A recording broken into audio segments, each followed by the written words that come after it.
Hello guys, welcome to my math tutorial. I'm your tutorist, Apple.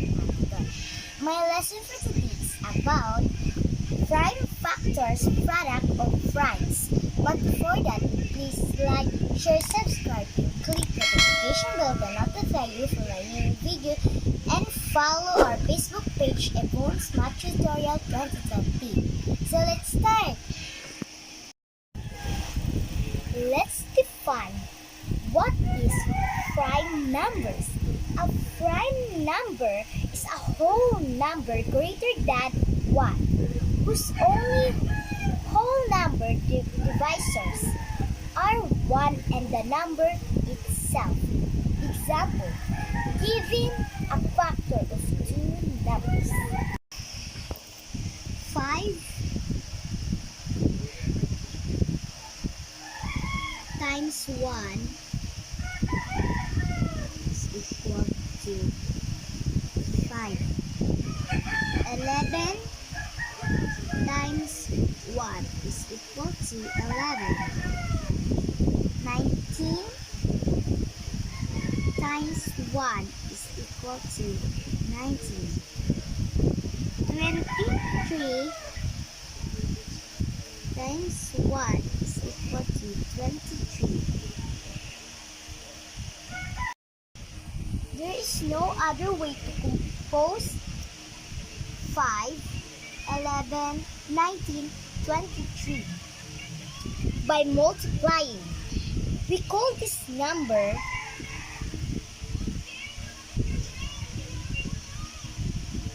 prime numbers.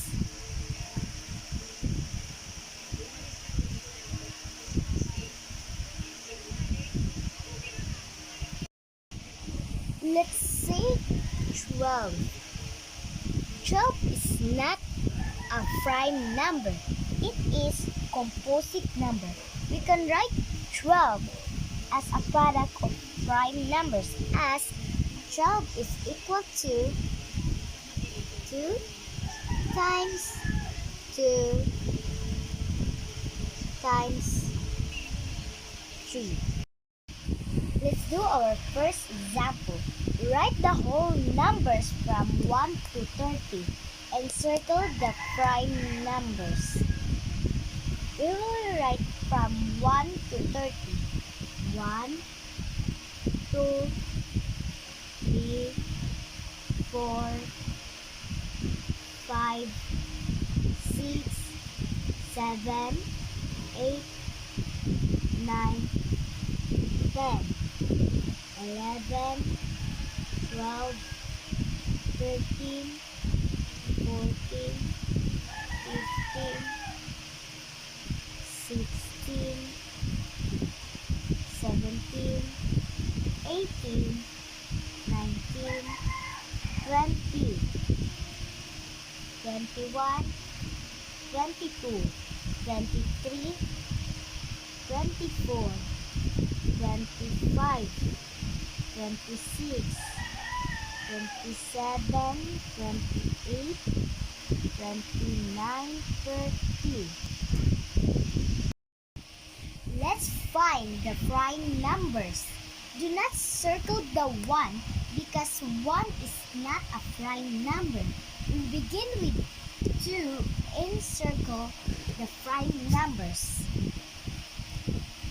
2 is prime, 3 is prime, 4 is not, 5 is prime, 6 is not, 7 is prime, 8 is not, 9 is not, 10 is not, 11 is prime, 12 is not, 13 is prime, 14 is not, 15 is not, 16 is not, 17 is prime, 18 is not, 19 is prime, 20 is not, 21 is not, 22 is not, 23 is prime, 24 is not, 25 is not, 26 is not, 27 is not, 28 is not, 29 is prime, and 30 is not.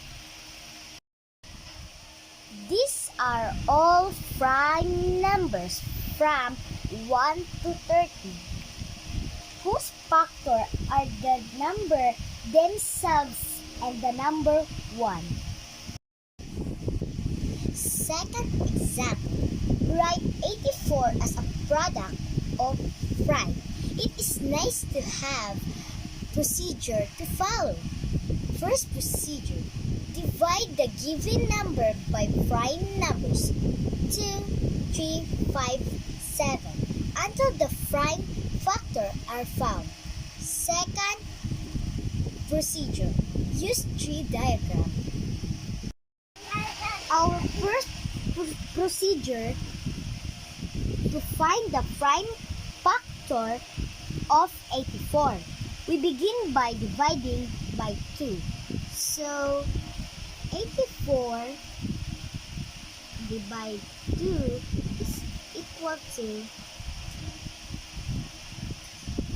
42. We will divide again by 2. Is equal to 42 divided 2 is equal to 21. So 21 divided 2 cannot be, so we will use 3. 21 divided 3 is equal to 7. These are prime factors 2, 2, 3, 7. We can write 84 as a product of prime numbers as 2 times 2 times 3 times 7. Second procedure, using tree diagram. 84 can be factored by 2 times 42. 42 can be factored by 2 and 21. And 21 can be factored 3 and 7. So, our prime factors is 2, 2, 3, 7, just like our first procedure. We can write 84 as a product of prime numbers as 84 is equal to 2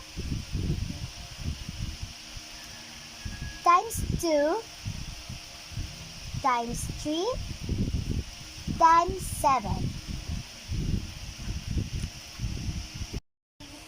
This is our first procedure and this is our second procedure.